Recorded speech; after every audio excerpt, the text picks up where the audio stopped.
tuliagiza tuchukue hatua za haraka za kupambana na magugu, lakini mbili, lazima tuwe na mpango wa muda mfupi, halafu tuwe na mpango wa kati na mrefu ili kunusuru ziwa letu, kuruhusu shughuli za kijamii na kiuchumi ziendelee na usafirishaji. Na washukuru wana Mwanza chini ya mkuu wa mkoa, hatua za haraka walianza kutumia wavuvi wadogo wadogo na mitumbwi na maboti yenye mashine kuja kuanza kuzoa kwa mkono tu. Hiyo ni hatua ya haraka.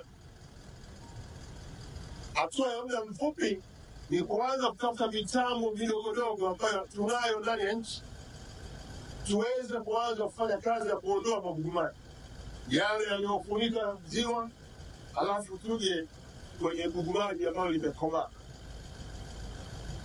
Hatua za muda wakati, tulisema wataalamu wetu wa ndani waende popote duniani kujifunza hali hii, na wenzetu wameweza kupambana nayo kwa kiasi gani.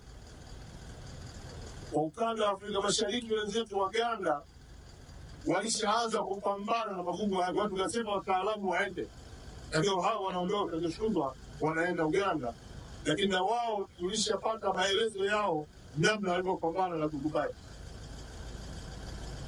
Lakini pia hatua hiyo muda wakati, tumeamua kununua mitambo ya ukubwa wa kati, na kwa bahati nzuri ndani ya nchi tulikuwa na mtambo wa awali ambao leo nitauona kufanya kazi yake.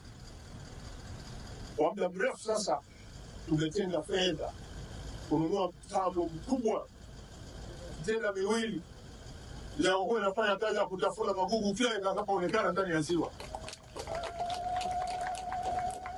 Nataka nitumie nafasi hii kumshukuru sana Mheshimiwa Dr. Samia Suluhu Hassan, Rais wetu, kuridhia kutoa fedha hizo kununua mitambo hiyo mikubwa miwili ili ibaki ndani ya ziwa Victoria.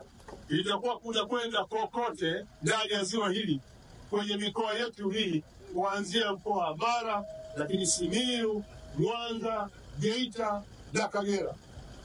Itapita mpaka kwenye visiwa ili kuhakiki kama hakuna gugu maji, na kama lipo liliwe mara moja.